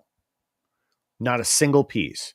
and the bigger point that I really wanted to make was that you don't have to be perfect. You just have to do the best you can at that particular moment in time. You just have to do the best you can with what you have in that particular moment in time, and then let it go. Stop trying to, people get caught in this loop of editing content, editing photographs, editing podcasts to try to make them perfect. And the easiest way to break out of that is to simply ask yourself, is it the best that it can be right now? And if the answer is yes, then it goes out in the world and you let it go. Right. And I you let want to it say be. what that's right. And I also want to say this. So I've done covers in a custody battle with a broken with the death in the family, under the most duress, brokenhearted. Some of my best covers, I was on the floor, just completely heartbroken. I can't wait to get through the shoot so I can go home and bawl my brains out, just moment by moment get through it. So life's really hard, and it can be. And one of my I believe one of my better episodes, like I can't even say a compliment about myself, is this interview I did with this woman, Natalie Liu, who has helped millions of people. She's big time podcaster. And I was in level 10 pain with a ruptured disc. And I was bawling my brains out the day before the episode, and I knew I couldn't cancel. And then I had to get myself, and I'm like, I did a year and a half for this interview. Like, I know this information better than I know her book better than she knows her book, because it saved me and got me on the right path. So you're going to have these moments where it's not a perfect situation, but when it's time to go live, you got to bring it no matter what's happening. So I have a really good, because of the training, I can just shut it down and focus on that task at hand. And I do thank my career at the Improper Bostonian for giving me that. But I would say, life can be hard, and you have hard moments, and you got to push through, because you got to bang out an episode week after week. And I love this topic of being imperfect, because I think it's so real and not often discussed. So thanks. My pleasure. Thank you, Carrie. Thanks for being here. Really appreciate it. Girish, I saw you flash your mic. You got 10 seconds, my friend. You got something to add real quick? He's on the phone. Oh, we're skipping Girish then. He's on the phone. You're right. 100%. Didn't even see that pop up. See, it's a group effort. It's all about collaboration here. So we're going to move on then. Leslie is here today. Leslie, I don't believe I know Leslie. So Leslie, why don't you introduce yourself and let us know what you got going on today. Hey, Dominic, thank you. I'm following you now, and I have just met so many, like Julie, so many awesome people. To the right of me, Rita, through Clubhouse. And, the most perfect podcast episode are the beautiful organic imperfections that we all have, and those flaws and those gray areas. And for me, I have my tech savvy 15-year-old helping me out with just uploading it. We don't edit. And I like to just keep it real. And that's what I think we all resonate with when we all went through COVID, shut down. So I started a podcast with my middle son, who's an environmental science major, Generation Foundation, in 2020. And I just knew that we had all these awesome shares. We had a special bond, but it was the Gen Z versus the Gen X, the way that they see through different lenses and what their perspective is on life and navigating through as in their careers and just eating clean. And so we're just having fun with it. And then I started Keep It Dirty, and I connected with Girish yesterday, and just awesome people. And I'm collaborating with such wonderful people. So if I could say anything, well, my Italian grandmother used to say, pardon my French, shit or get off the pot. Like, if you have something to say, if you have a passion and you need to get your word out globally, this is an amazing platform, podcasting. So you know what? You just run with it. That's what I tell everybody. I didn't know anything about social media 3 years ago. Didn't know much about podcasting, but I use the tools and reach out to people, because people like that are on the stage are here to help. And I used to do public speaking 25 years ago. before social media was even around. But you know what? I just like brushed off the tools, the cobwebs, and I thought I'm not going to look back. And wherever it takes me, it's going to take me. And I'm just meeting great people. So thank you for letting me share. Leslie, I absolutely love it. I'm a fan. You got yourself a new follower.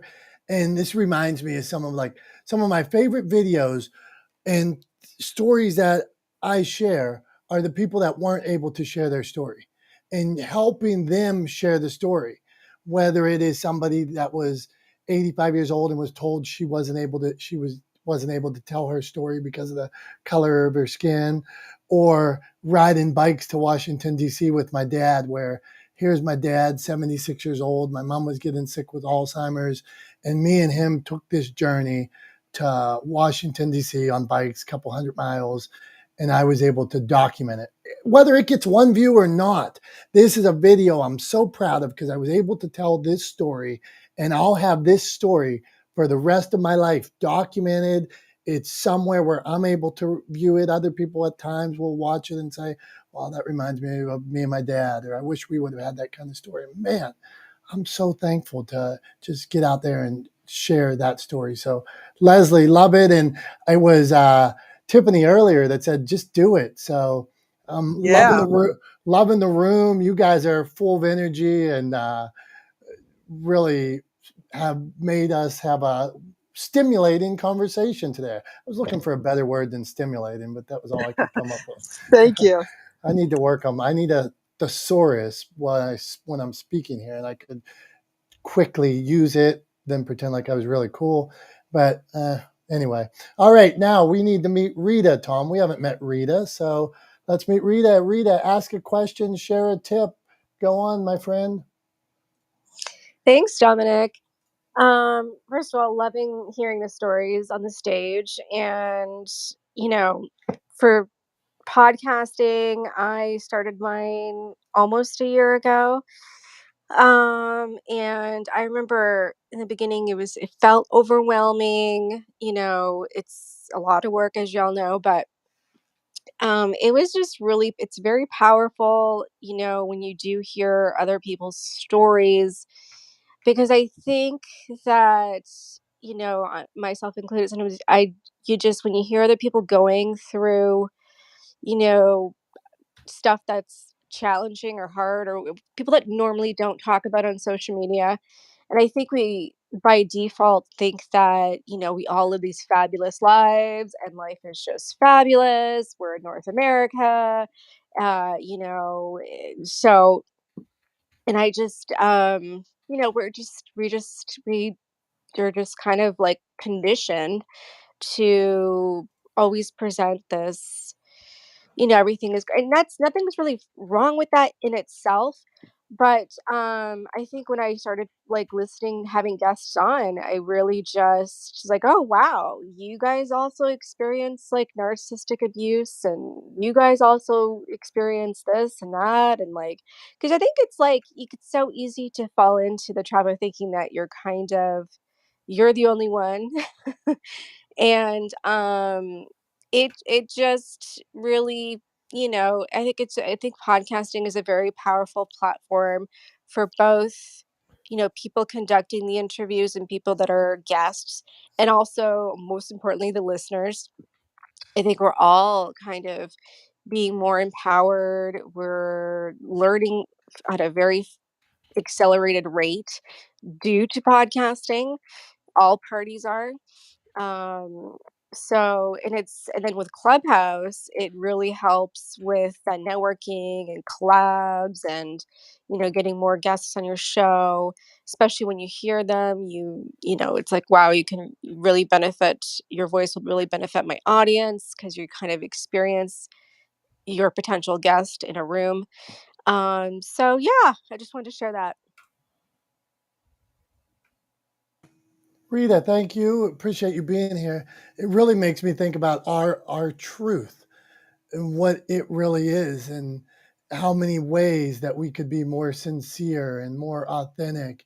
I was talking with an author yesterday about running or biking, and he asked me what my weight was. And what's your weight right now? And I'm like, well, I was down to this. I lost 20 pounds. and I didn't like how I looked. And then I thought I'd lift some weights and take protein, and I gained weight, and I thought that's how I looked. And I'll be honest, I told the guy, I said, truthfully, there's never been once, and here I am, a guy telling you this. There's never been one time in my life where I looked in the mirror and was like, wow, I love how I look here, right? The truth, our truth. I mean, we can tell people the be sincere. This is who we are, right? There's no. We all have many flaws and many layers. Where we are not onions. Somebody told me the other day, Tom, we are not onions. Maybe it was you. We are not onions. We are flavorful cake. So we have many layers, but it's tasty. That Somebody was who's yeah. very That was not me. I use analogies a lot, but I don't think that's one of mine. I think I'm the one who said cake. I think when we were see. bringing That's a up good one, layers, and producer you're like, I don't Jimmy. want to call it onions, so I said, call it cake. We are all flavorful cakes. My wife just started showing me a new show on TV where they cut open like a lawnmower and it's a cake, or they cut open a pineapple and it's actually a cake. See, people are sharing stories all different ways. Hey, now somebody who's a great storyteller, a great sharer of content. I find myself watching Dr. Tachi's pre-show, her lives. I love her lives. I just, the other day she was talking about the Batman. I love how she says the Batman and how much money the Batman made in one weekend. But any of these shows, she is just great at doing her thing. And so, Dr. Tachi, share a tip, ask a question. The floor is yours. Hello. I hope everybody is doing well. So I am, yes, Dr. Tachi, media professor, filmmaker, media content producer, also a journalist. So you're talking podcasting tips, etc. It's interesting. It's funny because I was just talking to my podcast partner yesterday. We do something on Clubhouse on Tuesdays. And so I said, Kevin, you know what I like about you? That you realize that this podcasting thing is not a sprint, it is a slow trot. There are a lot of people, especially at the very beginning when everybody got in it. Oh, I can make a whole bunch of money off of podcasting. That's nice, but that's not everybody's ministry, and that's not going to be the case for everyone, and that's okay. And we've been doing it together. We've been doing our podcast now. This is the 6th year, and so it's slowly starting to. We're gaining wings in terms of listeners, obviously, but in terms of looking to monetize is slowly getting there, and we're okay with that. So when you have, make sure that you and your podcast partner, if you have someone that you're broadcasting with, that you're aligned in that way, that you have understand what the goals are for the podcast, and that you are both aligned. Because if one person is looking to become a millionaire off of it and the other person doesn't care, there may not be a synergy there. So make sure that you're aligned. And talking to Kevin yesterday just confirmed, you know what, we are on the same path. So I released the mic.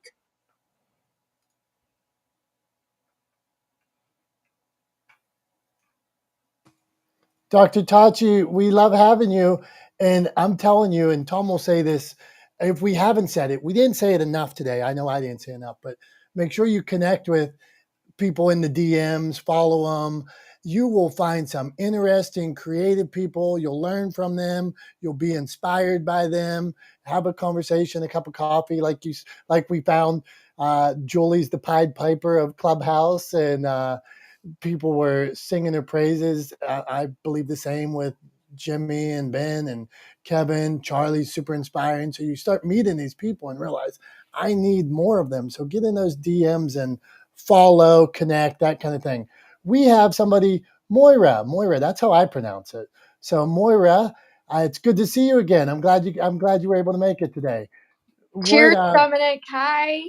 Hey, good, glad you are here. You have a tip for us or a question to ask? Go on. So enjoying the conversation. So many. And, I speak to so many speakers all the time, and the conversation is always like, how do I find my voice? I need to find my voice. But I always advise people to get on as many podcasts as possible, because I really do think that getting on other people's podcasts is like the best way to find your voice. As in, like the conversation I had this morning was like, I've just done one talk. I think I really bombed. Like, what am I going to do? And advising people just to get on podcasts and just start speaking. That's how you find your voice. So I love podcasting for that opportunity that it's creating for people.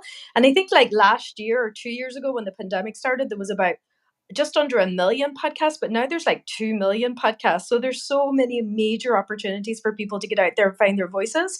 And then when you do that with podcasting, it really gives you the confidence and the ideas of how you can transfer that to social media and to Clubhouse and all those things. So I just think it's such an amazing building block for entrepreneurs and business owners to really get out there and find their voice and share their story. So yeah, that's what I would say. Moira, I couldn't agree more. And Michael Lozer, who Julie introduced us to, he stopped through the room from time to time, and he's bordering on 4 million books now. And the one thing he always says is he became a career guest. And I couldn't agree with that more for sharing your story. Podcasters that are looking for interesting people, and you meet a new network of people, and you get to practice your message, share your message. And like we talked about with Freddie earlier, what if Freddie meets one more person by going on a podcast, and he's able to help that young Freddie? He's able, like producer Jimmy, able to help that next Jimmy, the next podcast star that's going to start a whole media empire like she did. Maybe that's the person, when you jump on, you help that person and created that influence, that ripple. So Moira, thank you for being here. Let's meet. Hey, Okay, Dominick. Okay, Jay, what's up, Jay? So April had a question in the chat. Can I read it to you? Go on. Her question is, what are your thoughts about referring to marketing a Clubhouse room as a podcast? Tom, handle that. So referring to your marketing room as a podcast, can you live stream this? Go on. That's from April. Yeah, Tom, I think I just saw that question too, right as Jay brought it up. And I think what April's asking is what are the thoughts on marketing a Clubhouse room as a podcast? And it's something, Dom, we've talked about. It's something we have plans to do with this recording that we capture. If you have replays on, if you host the room, whoever sets the room up, if you have replays on, you can download that replay in full, and then you can kind of use it however you want. So I think it's a great way to repurpose content. Everybody in here knows, who's been in here before, who's listened to me opine about this on multiple occasions, knows what a big fan I am of repackaging and repurposing content. So if you can repackage and repurpose content, then I say go for it. And yeah, I think just be clear about what it is, right? And my intention, with this, and Dom and I have talked a little bit about this, but my intention is we'll do a quick intro and a quick wrap up, and otherwise it's just going to be the room, right? As it was. It's just going to be a recording of the room as it happened. Because I don't have the hours in the day to do all the editing that would be required to sort of really, polish this into, something that we would typically see on the radio or something like that. So it's just going to be an organic conversation like it is every week. And I think actually that's one of the things that I personally really love about this room is that, is we try to create a conversation that flows, that provides opportunity for people to ask questions and share their expertise, so that we don't just sit up here and talk at people and or create space for people to just pitch to each other. Because I think that's something that happens a lot on Clubhouse, and it's one of the reasons why a lot of people have gotten turned off from Clubhouse, is because they go into rooms and it's just the same old thing, listening to somebody pitch their product over and over and over again, and it's boring.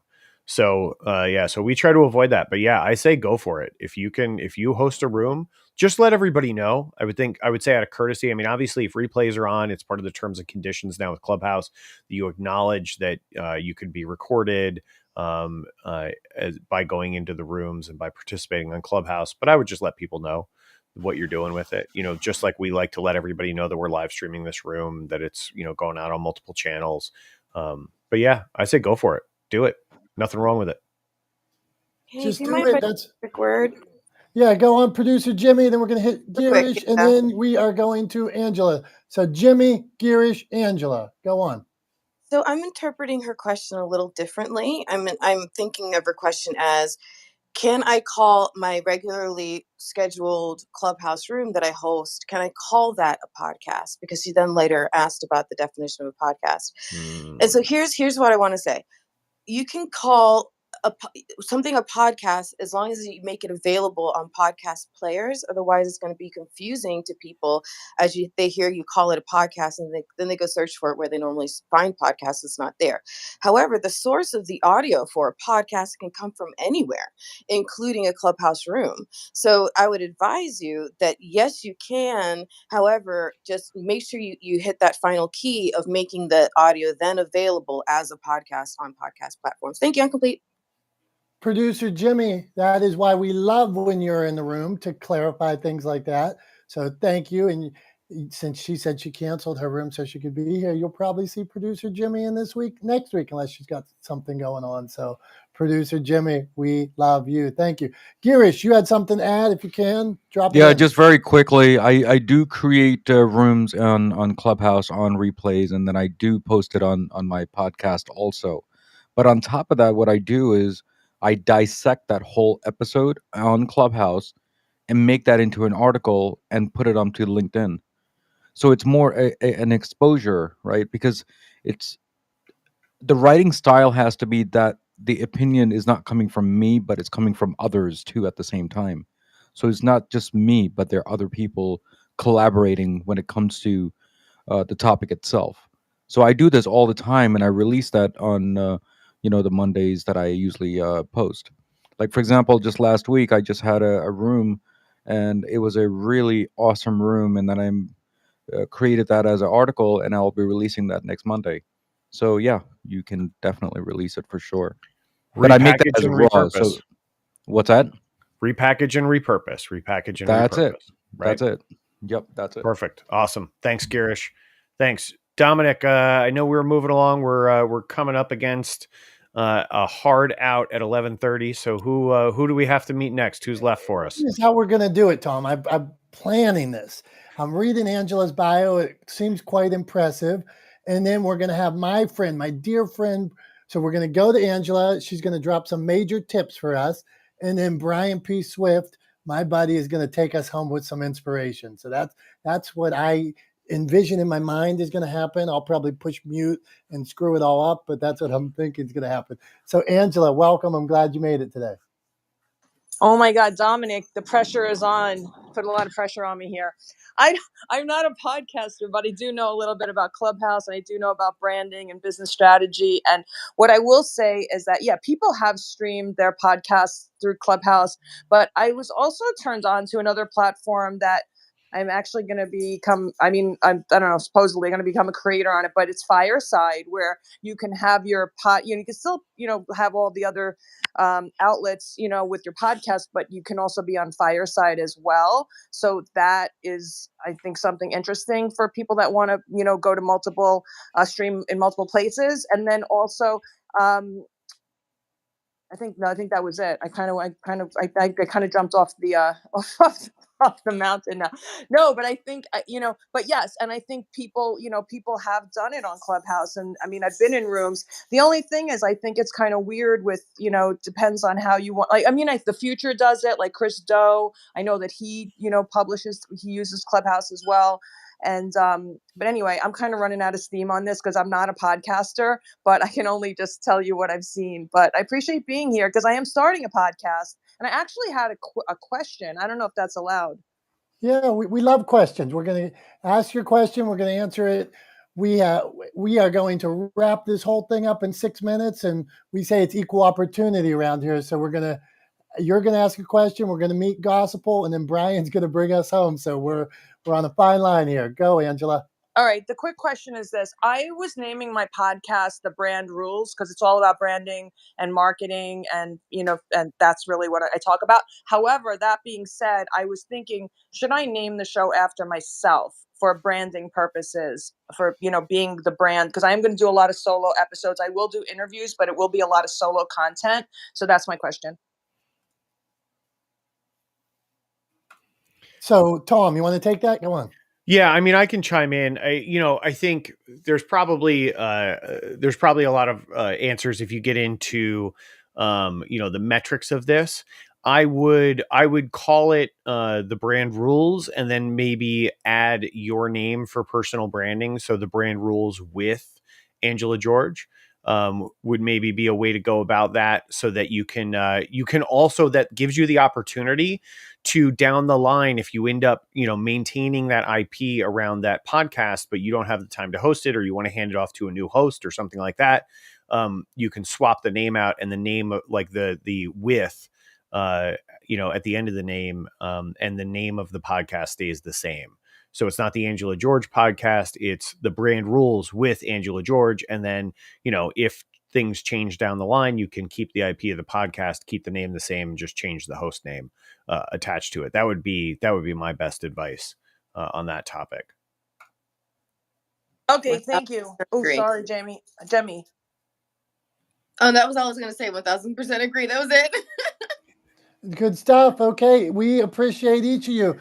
Let's see what this says. It says gospel. And one of the things I wanted to mention is gospel Gwen Watts. We believe in equal opportunity here. So every week we try to ping people up. If we're annoying, sorry. But if you ever have a question, raise it and we'll try to get you up. So we got 4 minutes here.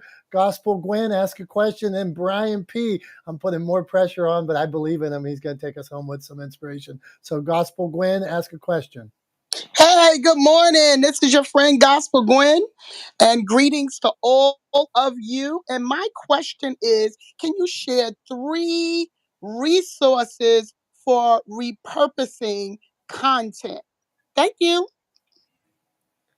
Okay, Tom, I'm going to go. I use video shop on my phone. I can take any long form thing.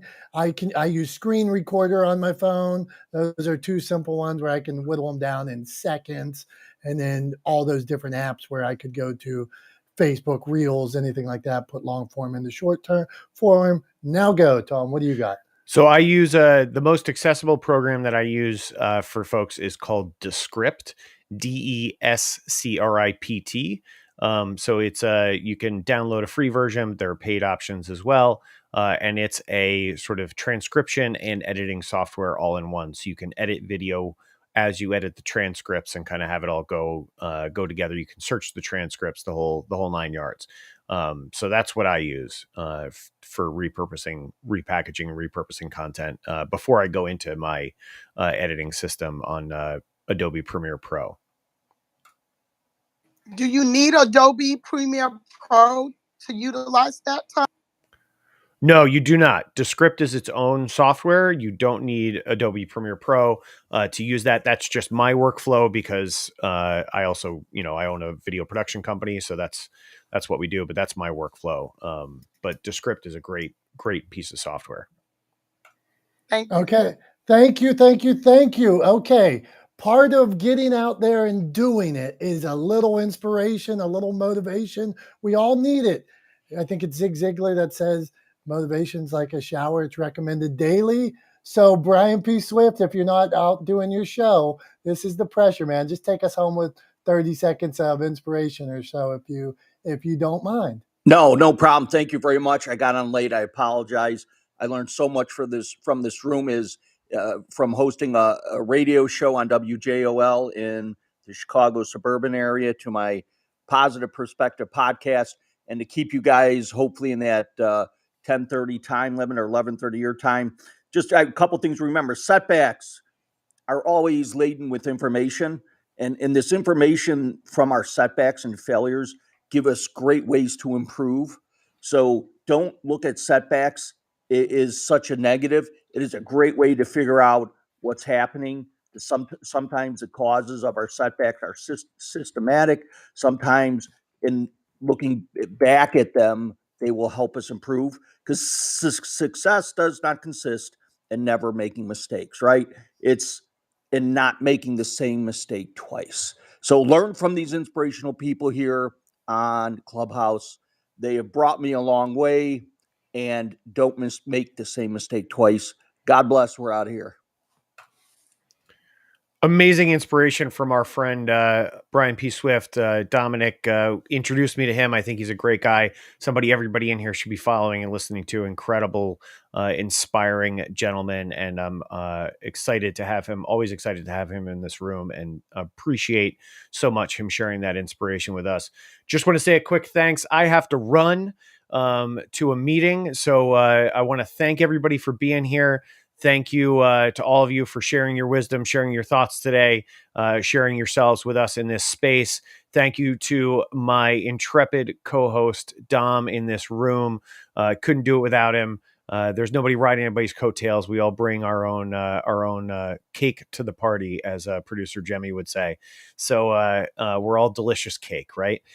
So thank you to everybody for being here. Really appreciate it. Dom, we're going to count us down and close us out in 10, 9, 8, 7, 6, 5, 4, 3, 2, 1. Goodbye.